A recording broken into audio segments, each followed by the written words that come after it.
And welcome everyone to our Great Mystery Online Salon with Miranda Alcott on animal communication. Who is it that we're really living with? In 2005, we did a series of conferences with the film What the Bleep Do We Know? And I imagine many of you saw it. And we did a series of conferences with the people from the film, the actors, the scientists, and at our first conference was in Santa Monica, and that's where I met Miranda. There was this wonderful woman there, and she and I had this lovely conversation, and she was wearing a little pin, and it had a heart with wings on it. And she was telling me that that is something that I believe, if I remember correctly, that one of the animals she works with told her that she had wings on her heart because she could listen. And I knew then that she was someone that I really wanted to work with and have always kept that in the back of my mind. And so I am delighted today to be able to introduce Miranda to you. Miranda Alcott is a veterinary medical intuitive specializing in animal communication, and she's the creator of Harmonious Listening. And she's a pioneer, founder, and innovative groundbreaker of these new fields and techniques. She was certified crisis responder and instructor trainer for the National Organization for Victim Assistance, as well as instructor trainer of emergency first aid and CPR for pets for the American Red Cross, and was on the scene at the Twin Towers and also at Columbine High School. Miranda earned a master's degree in spiritual psychology and completed a year of postgraduate work in consciousness, health, and healing from the University of Santa Monica. She has also studied with internationally renowned animal ambassador Linda Tellington-Jones, who will be with us in week 5, and became a certified T-Touch practitioner for companion animals. For 32 years, Miranda has maintained a private practice, integrating her crisis counseling experience, her intuitive abilities, and coaching skills to support both her human and animal clients. And I know you're going to love being with Amanda now. So thank you, Amanda, for being with us. Yes, good. I'm very touched that you remember that. I'm blown away, actually, tears in my eyes. That story about the wings on the heart is one of my favorite stories, and since you mentioned it, I can't think of a more sacred way to begin this, and that is to have a prayer, and then I will share that story with everyone. So for those of you who are joining us today, bless you. Thank you so much. I cannot tell you what it means to me to know that there's so many people whose hearts are open to animals and willing to take time out of their schedule to learn more about how we can all support our animals, and that's by listening to them. So I'm going to say just a short prayer. You substitute whatever words are comfortable for you as I say this. The idea is to come into resonance with the higher forms of energy that we all are together to move forward today. So Lord God of all creation, we ask now that we be cleared and filled, surrounded and protected with the clear light of the sacredness of spirit.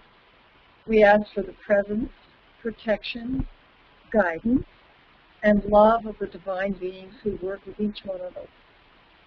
And we ask that any imbalance that may be present in our consciousness be taken up into the highest realms of light and sound, where it may be transformed and used in service. So be it.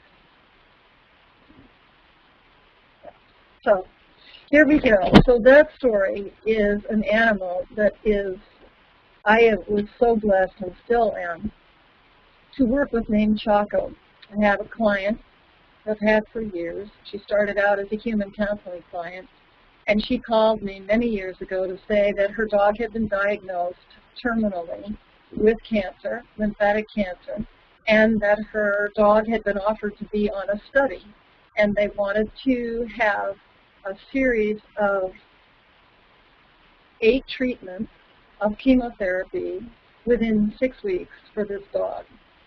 and that if this dog did not get the treatment, the dog would not even last 6 weeks. So she had taken the dog for a treatment and had had the first chemotherapy treatment, but she wanted to check in and see if, in fact, this was Choco's choice. So we checked in with Choco, and Choco said that whatever, she showed me a picture of what her body was like and what she felt had happened during the chemo treatment. And she had just had one, so she had something to draw from. I asked her what was her impression, what could she show me about that treatment, and what she showed me were pictures that we have seen when we look at a forest that's been through a forest fire. She felt burned out inside. She felt, very depleted. And I asked her, would she be willing to go through more of those, because the focus of it was to help her get past that or through that and feel better. She said she would not. She was not willing to do that, that she wanted to spend whatever time she had left with her human. Her human was uncomfortable. Allison said, I want to do whatever my dog says, but I know that the clinic that has signed us up for the series may be uncomfortable. But you know what? By God, if that's what my dog wants, that's what my dog's going to get. So she went back in and said, we're not going to continue. We are going to stop. And they definitely admonished her and said, your dog won't live past 6 weeks. At that point, and I take what veterinarians say very seriously, so we set up sessions a couple of times a week, and we did that for a few weeks to check in, and they had lovely exchanges, and then we decided once a month was really going to help. So as time went on, we did once a month, and 18 months later, Choco said to her human, I didn't know that humans could grow ears on their heart until I had you. And Allison said, what do you mean? She said, because you listened to me. You followed through, and that's what I wanted. And shortly after that, Choco transitioned. And I will say that Choco has been teaching for years. That happened many years ago. I'm guessing 8 or 9 years, maybe more than that, actually. And every time I tell that story, of saying to her human how proud she was of her human for listening. It encourages me always, and those who hear it, to open their hearts and know if you think there may be a possibility that you are understanding something that your animal is saying to you, then that is exactly probably what's happening. You need to just trust it. Because what I tell my students is, you increase the possibility of learning how to communicate with your animal effectively to the extent that you believe that you can. So many people say to me with the exercises that I give them in the classes, those of you who have attended my classes know we have lots of exercises, we do extensive work on ourselves as well, that if you doubt it, you've just broken the chain of communication and you need to backtrack and go start again. So I encourage you today as you listen to take in what feels appropriate to you, what doesn't feel appropriate to you, leave the rest behind.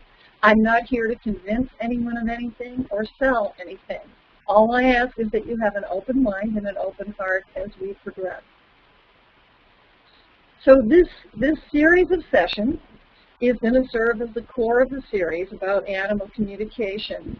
And I will be giving you 2 exercises to do today at home. And then throughout the series, I want to hear from you as we progress how you're doing with the exercises, because I know you will have questions about that. I know some of you may run into some challenges. That's exactly what I'm here for. So don't hesitate to ask. And for those of you, and I want to say at the beginning, and I will say this at the end, I was so inundated with pictures and questions today that any of you I do not get to today, I will be getting to throughout the series, the questions that each of you wrote about your animals. So I was blessed to come into this life remembering more than most, and I have been grateful for that my entire life. I remember before I was born, the agreements I made. I remember being born. And as I grew up and my gifts developed, my parents realized what was going on to a certain extent, and they told me at a very, very young age that it was lovely what I was able to do, but it was not to go outside of the house. So I had somewhat of a different experience from many people who tell their stories about how they came into their intuition and their awareness of their gifts, who say that everyone around them denied it. I was fortunate enough to have both parents who actually served on the board for ASPR for 17 years, which is the American Society for Psychic Research.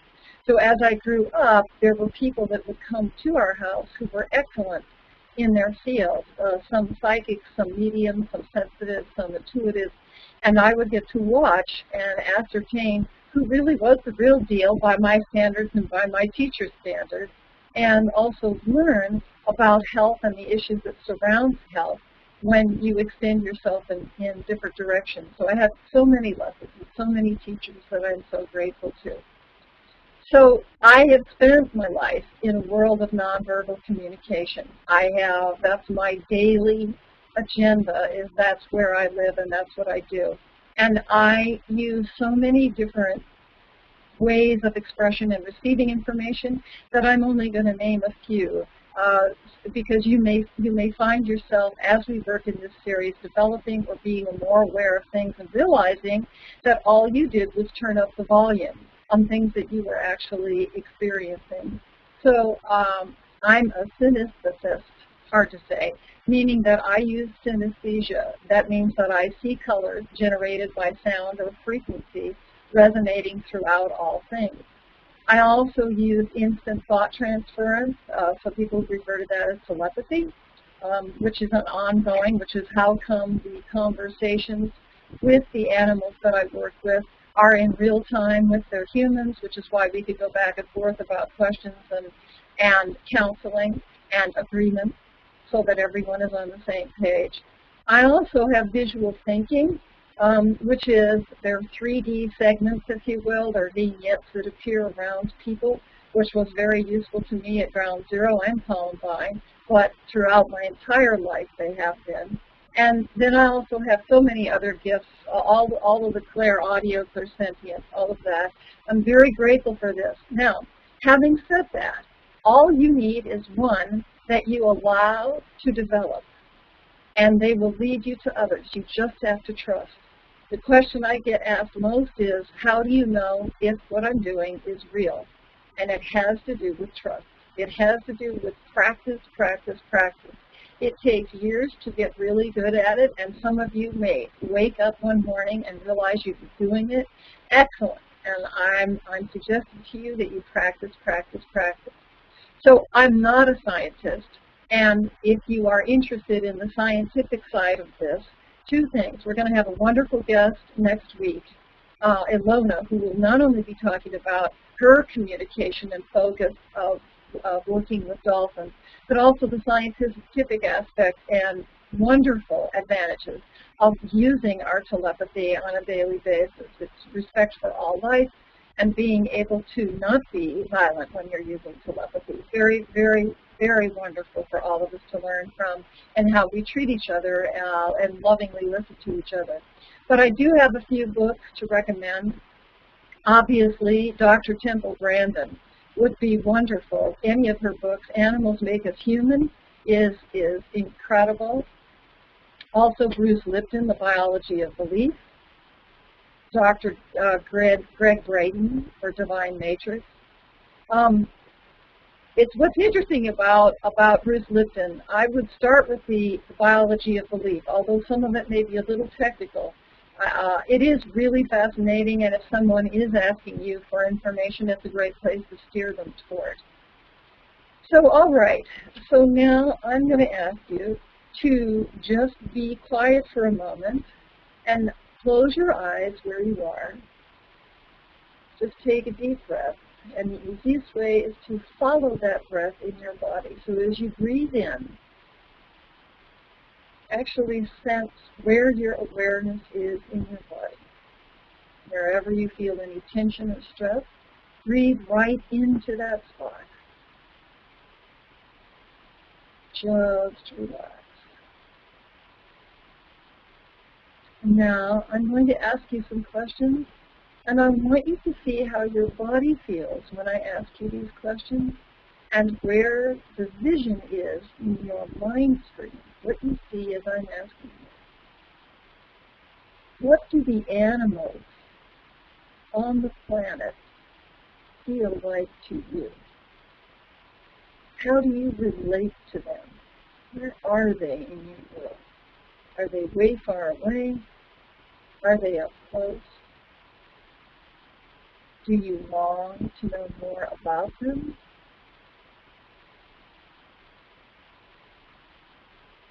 Have you had an experience with an animal in the wild? Maybe several if you live in a rural area and that's part of life to you.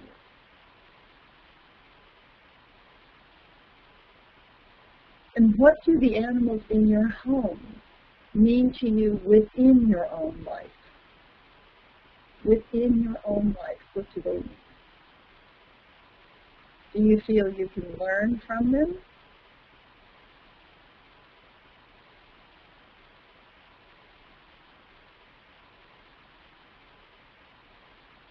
We know that they are compassionate towards us. So how do they affect your daily actions, thoughts, and your level of compassion towards others? Are we as compassionate as we could be? When we look at the animals that we love, they love us so much. Are we as compassionate as we might be? And might we have to learn that from our animals with regard to how we treat each other?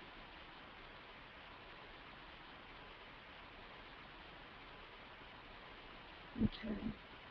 So now, when you have a chance, you may want to make some notes about how you're feeling now. You may want to wait until after we finish today.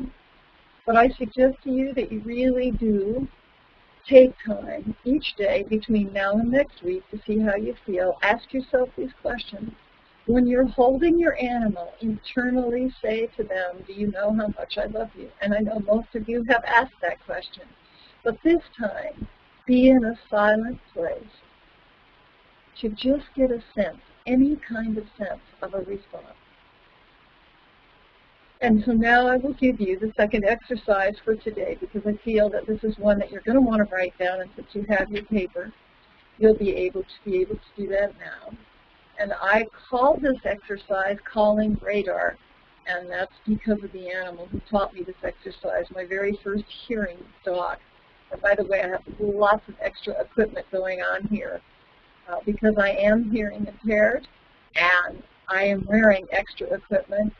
So what you need to know about that is if I take off all my extra equipment, I don't hear. So when you're using this exercise, you have the advantage of hearing. However, I want you to sit in a room quietly. Make sure your animal is in another room but not asleep. Once you've established that your animal is in another room, sit quietly, close your eyes, and non-verbally call your animal's name. So in my case, I was saying, radar, radar, because that was the animal's name. That was my first hearing dog. And I had my eyes closed, and I wanted to see if this would work for my students. So radar, radar. I waited and waited, radar, and then it hit me. Miranda, you're hearing impaired. How are you going to know if he's there unless you open your eyes? And so I opened my eyes, and here he was at my feet looking at his watch, yawning, waiting for me to open my eyes. He had been there probably for quite some time. So be sure to open your eyes to make sure to check to see if your animal's there. And when that animal is there, make sure you love it and hug it and kiss it and thank it for being willing to work with you, because that's the ticket to all of this, being grateful. We need to be grateful. The animals on our planet have experienced so many episodes of humans maybe not being as sensitive as we might be, either killing them and going after their series, or going after their species, or not listening when they could listen. And so you are now hearing this you are now having the opportunity to change the way you relate to all life, not just the animals, but all life. So I suggest that you take that in. So I know that we have a number of people who have sent in questions today who would like to hear responses back. We will do some of the questions, but first I do want to share with you some of the stories of clients that I've had, because I feel they are teaching stories, and it may surprise you where some of the most beautiful and deep wisdom comes from, and it comes from those who we live with. So I will share with you one of the most dramatic cases that I ever had was a cat that was very tense. And the people brought the cat to me. At the time I was seeing clients in San Diego, and the cat was very tense. When I asked the cat why she was tense, she said, I figured it was from the travel. That was my assumption. And she said, no. She said it was because of where she lived. And I said, can you show me where you live? And she showed me a room, and it was just a bedroom, but it was on the second story of an apartment house, and I could see the window next to the bed where this cat lived. And I asked her, could she please tell me what the tension was where she lived? And she said it was the male human in the home. And I said to her, what is the tension about the male human? She said, he's violent, and he scares me. And I said, well, then you need to find a way to protect yourself. How will you protect yourself? And she said, I'll go out the window. At which point I said to the female human, who was the person who brought her in, does any of this resonate with you? And she was crying. And she said, yes, I didn't know it was affecting them. And I said to her, well, here's the thing. What you decide to do with your life is up to you, but you are affecting this animal to the extent that if she's scared, she says she's going to go out the window. But let me tell you that there is something called high-rise syndrome with cats, which is that if they jump out of the third story or the fourth story, they usually survive. But if they jump out the second story, they don't. Their injuries are so bad because they don't have enough recovery time to land in a way that is supportive of them.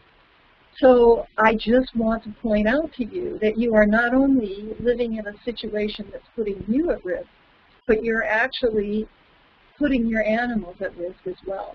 And in this case, for her to say that she was going to go out the window, that tells me it's very serious and that your animal is serious about what she will do. So interestingly enough, I didn't hear from them for a couple of weeks. And later I had two people, a husband and wife, who came back in, and I did not recognize them. And it turned out to be this woman's sister who came in and her husband, the sister's husband. And both of them said, we cannot thank you enough, Miranda, because that cat said things that we were too afraid to say. And that since that time, she has moved out. She has left that person, and everyone is much happier. But thank you, because none of us could actually share that. None of us could actually say that at the time. Yeah. So I've had so many beautiful animal teachers in my life. So all right, one more, and then we will start taking some questions, because I want us to make sure we have time to get to everyone. We'll do some questions and go back and forth with stories. There was a woman who called me because she said that her horse was very, very sick, and she needed help to know what would heal her horse. The veterinarians had done everything they could do. They were exasperated, not understanding what they could do, because they couldn't find things that were wrong. They were administering vitamins, they were doing what they could do, but this horse was going downhill. Lovely Cedar. Cedar was her name. She said that she didn't see the purpose of staying in her body. When I asked her what was going on or what was wrong, she said that she just didn't see the point in staying. Her human worked a lot, and she was by herself, and she knew her human loved her, but she just didn't see the point of staying. I happen to live close, and actually got hired to do an on location to go out to that ranch up in the mountains in New Mexico. So I went up to Cedar Crest and worked with this horse. And I said to the human, I want to come up and do ceremony with this horse. Can you please gather friends of yours that you know will be able to participate in just sending love to this horse? When I got there, there were 12 people there, and we stood in the paddock, and I asked everyone to make a huge circle around Cedar, not enclosing her, lots of space between people, and to close their eyes and just send love to her, because it was so important for her to just feel love, not an agenda of anything that needed to be done, but just to feel the love. So they did that. We used sage, we did ceremony, and as we were working, her head came up. Her head came up, and it was so lovely that she could participate in allowing herself to feel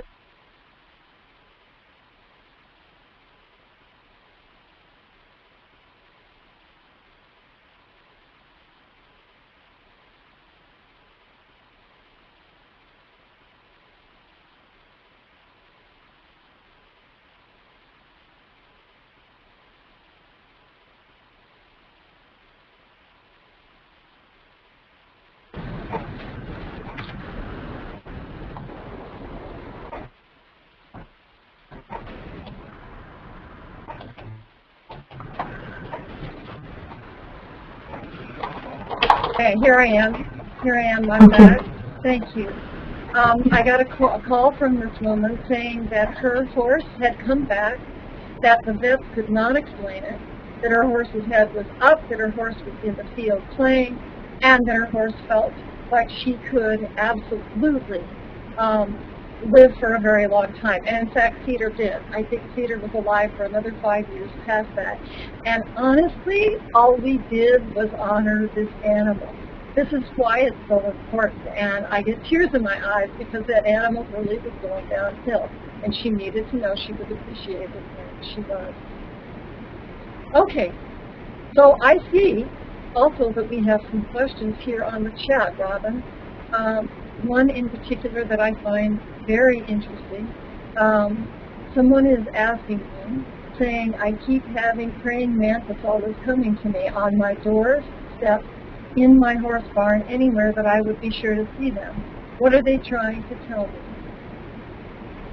Okay, hold on a minute.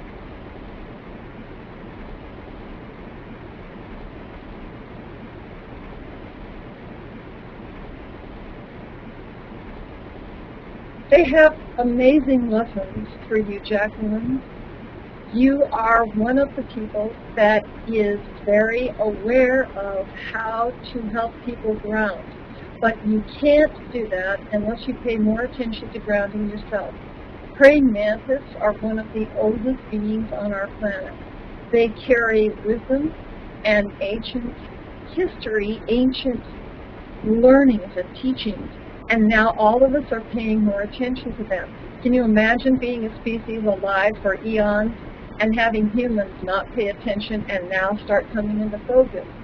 But the message they are giving me to give to you is you need to ground yourself better because you will be teaching others how to ground by being that way as well as actually teaching. So, let's see who's next. All right, so let's see here now. And Mike, I'm going to ask you if you could pull up a picture here. The name of the animal is Jessie, and this is for Joe Garner. Okay, And, okay. Okay, and there's also a wonderful question in the chat, so we'll come to that next as well. So, all right, so let's take a look at Jesse. And Mike, I don't know if you can pull that up or not. So here we go. That's not Jesse, but that's all right. Hold on. So we'll have to do it with just rotating pictures. Jesse is a cat, Mike, and a side view. That's it. There we go. Yay, that's Jesse. Now you can see Jesse. So here it is. Jesse hasn't been acting himself this past week. He hasn't been eating very well, low energy. Just doesn't look like he feels very good. Today he's showing signs of doing better. Is there anything we need to know about how he's feeling? Okay.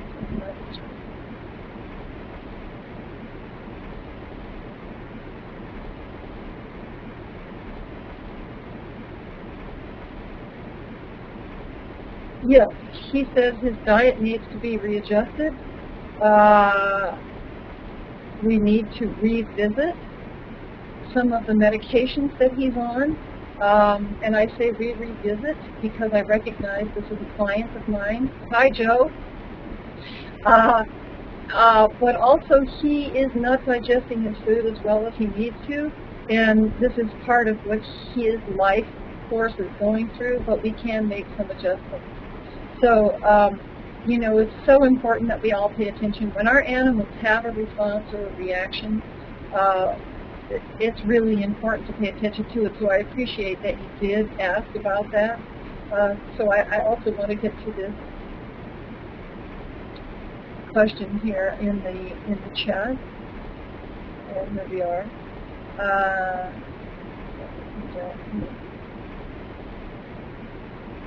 Okay. Okay.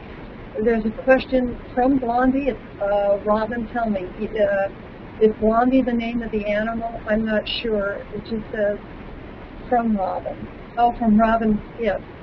Question, Blondie. How can I help her accept foster animals now and then, and especially Buster now? Buster, how can I help him?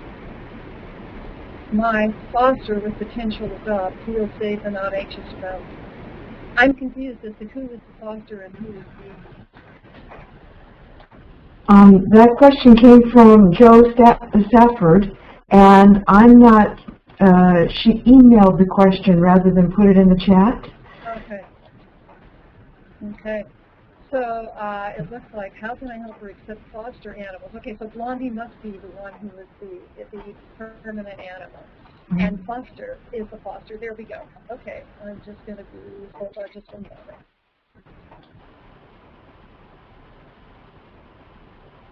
Well, actually, I wish we had this person online because Blondie has questions, but for her human. She is online. She is online.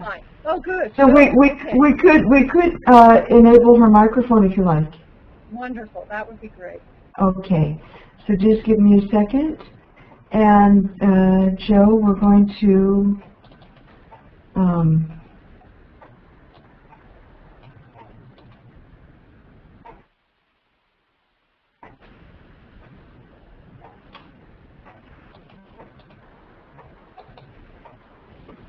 oh, thank you, Mike. Okay.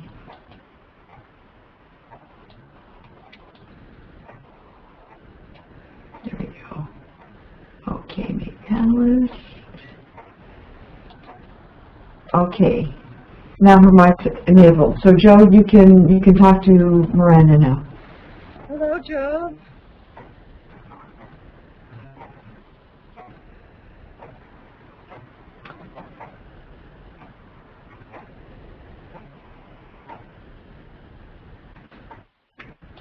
Joe, are you there? Joe! I wonder if she stepped away. Oh, Joe has no mic. It's not active. Okay. So, but what she can do, Joe, since you don't have a mic, is you could use the chat box and correspond. You might just select it to all participants so we can all see, but then Miranda can see, you can have a dialogue that way. Good. So, all right. I think what I'm going to do while she is typing in the chat box, I'm going to go ahead and go back to Jacqueline for just a moment because she's asked a question that is so pertinent to everyone. Jacqueline writes, this is Jacqueline with the Praying Mantis, Jacqueline. She said, I feel my heart opening so much that it hurts in a way that I cannot explain. But I still feel the love for such a deeper level. How do you feel the pain and the love and stay in your center? That's a wonderful question. My concern would be, Jacqueline, that you're dealing with the hurt is the most important thing. That is the first thing that you need to do, whether it's giving that pain a voice, whether it's journaling about that pain. If I understand what you're saying correctly, this pain that you're carrying, if it is personal pain, then you need to work on that yourself. If it is pain because you think of animals worldwide, which all of us feel that in some way or we wouldn't be having this conference today, then it is a matter of doing what you can do. And I tell people to pick a species that you really love and work on behalf of that species, whether it means that you're volunteering at shelters, whether it means that you are giving time, free pet sitting for senior citizens, maybe walking. Think of how you can give back, and that will help the pain that you feel.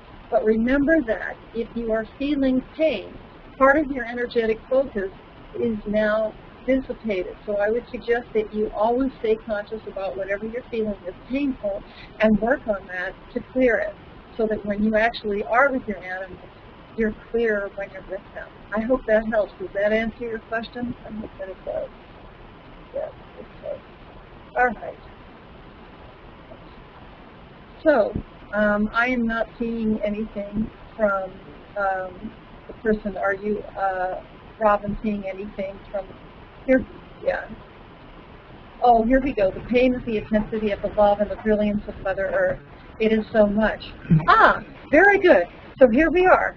The pain and intensity of Mother Earth means that you can learn to process better, to align with Earth, because it isn't your job to take on the pain of Mother Earth, but it is your job to honor it and see in whatever way you can work to help ease that pain. Yes, okay. Now, yes, so here is Joe Stafford. Are you able to communicate in the chat box? So someone's asking that, and I'll let someone else communicate that way. I would like to go mic to another person who has sent in a picture and question. And this is a wonderful story. Speaking of helping and giving back, this woman's name is Susan Kelber, and she does tremendous rescue and finding people's homes. So Susan, wonderful that you have sent me this information this morning. So I will read it to you. Kylie and Asha are confused about my fostering this adorable 6-month-old Dobie pup for Dobie Rescue of New Mexico. I'm wondering if they can hang on a little longer with his presence, or if, in fact, he might just be the soul of our crossed-over shepherd lab 2 years ago. His name was Jack. You have done a session with Jack. Is he a temporary foster, or do I need to have 3 Dobies? So this picture, Mike, is of a Doberman looking right up into the camera, and you might want to pull that up on the screen so that other people can see it. Yes. Okay. And while you do that, there he is. Hey, little one. Aren't you beautiful? Oh, oh my goodness. No wonder your heart is melting. We have a love bug here right in front of us. Oh, he is precious. And the first thing that he's communicating to me, Susan, is that he wants to know why you are not taking care of him and telling him that he's yours. He doesn't understand why you are not saying, yes, that you're his. He's asking me, don't you remember him? He was sent. he was sent here, unless he's at the wrong address, he's saying to me. He's asking me, Miranda, am I at the wrong address? Should I be in another place? This person I thought was to come get me. I'm saying to him, you know what? This person can help you find another home. What she's asking is the being who sent you to her. So, no, this is not your dog, Jack, but this is a dog who says Jack sent him. I'm asking this pup, are you feeling that you are staying in this home? Jack is intervening and saying, no, this pup needs to move on. There's a wonderful home with him. You will find this home within the next few days. He says this animal needed to come to you, Susan, because you need to find someone very sensitive. If someone takes him on thinking he's just a dog, he will not be unhappy. He's a teacher in his own right that has to develop. So it's important to find this animal a really sensitive, wonderful home. Okay, good. Good. Oh, I see. All right. So from Susan Kelber, so helpful, Miranda. Thank you and blessings from Santa Fe. Yay! And who knows? Somebody may be online close to you that will see him and know. And just know. All right. So let's see. Let's go to the next person that I want to work with here. And please do hesitate. Here we are. Oh, here's someone that's come on right now. From Deborah Black. My 15-year-old Tiva is from the pound. I love her to bits, but she is clearly failing. She had knee surgery in January and has never quite gotten back to 100%. This past week, she has become a fussy eater. And won't eat anything except canned food. She also wakes up 3 times in the night and wants to go out. Tiva still has a big personality and is, quote, she who will not be ignored. I love it. And am getting exhausted and am not sure what I need to do. This is a very beautiful question and very sensitive. And bless you, Deborah, for taking the time to get your dog out, to help her to see what she needs to see, to do what she needs to do. So I'm going to be quiet now and connect with Tiva. I'll be quiet for just a moment.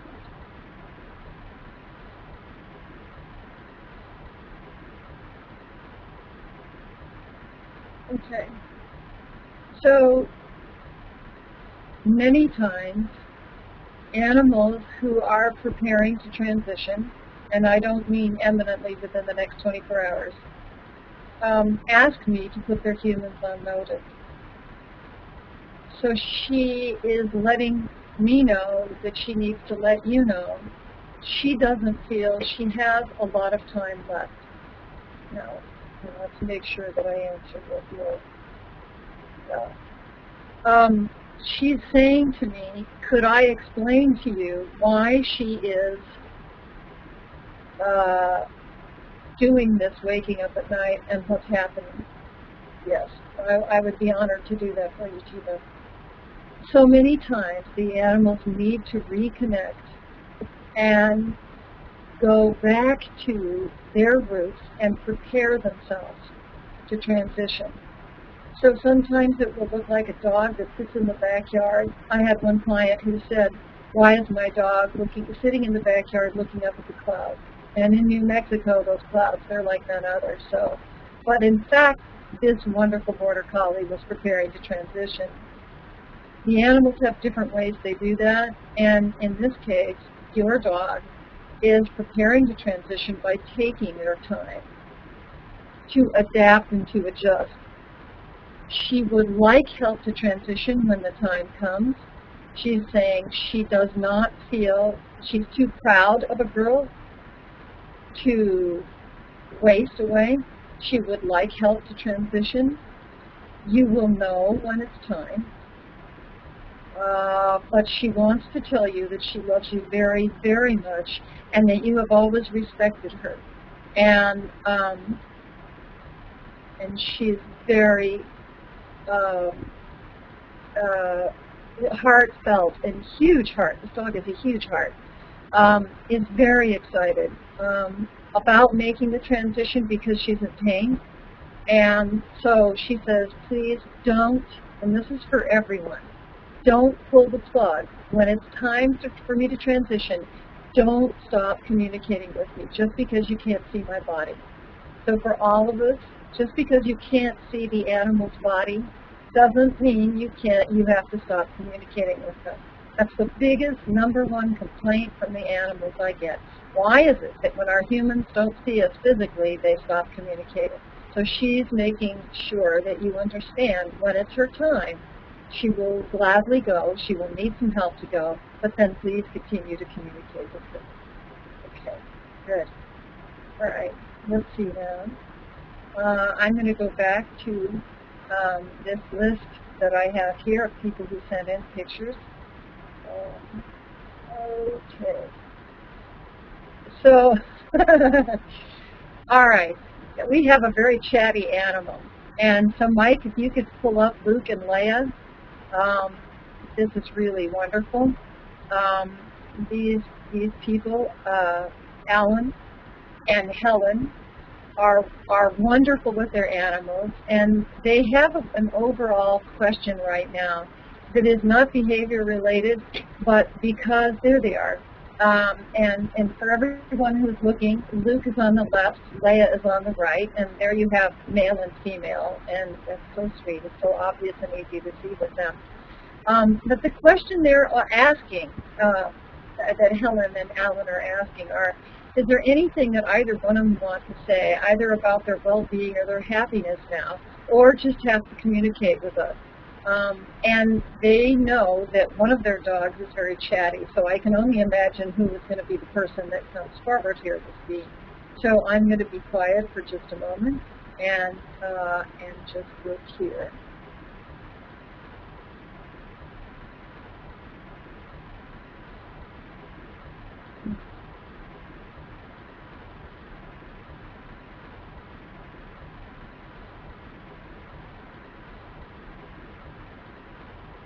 Okay. Okay. This is fascinating to me because Luke has a complaint. He says that Leia is trying to be bossier, that Leia is having problems with him. He doesn't understand what the problem is. Why is he always said that he's the one that has to be in control when she's becoming more bossy? You go, Leia, because I know the dynamics between the two of these is that he has been very much, I am the top dog.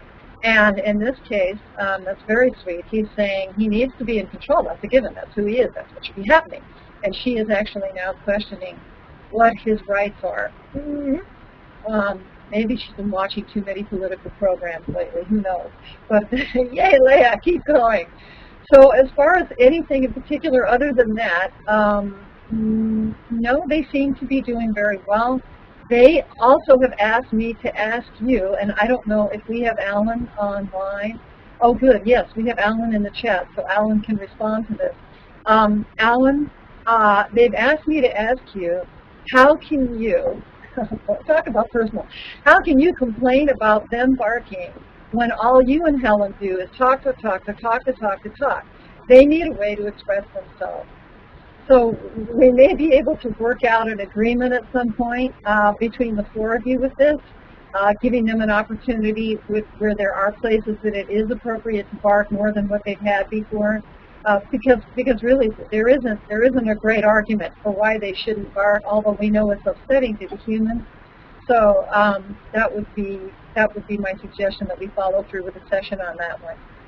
And for those of you who don't know it, I work, you can go to my website, animalstalktome.com, to get a hold of me for any sessions. I also work with humans, obviously. And it does take a team. It takes a team, because so many times the human will come into my office saying, well, she, why doesn't my animal?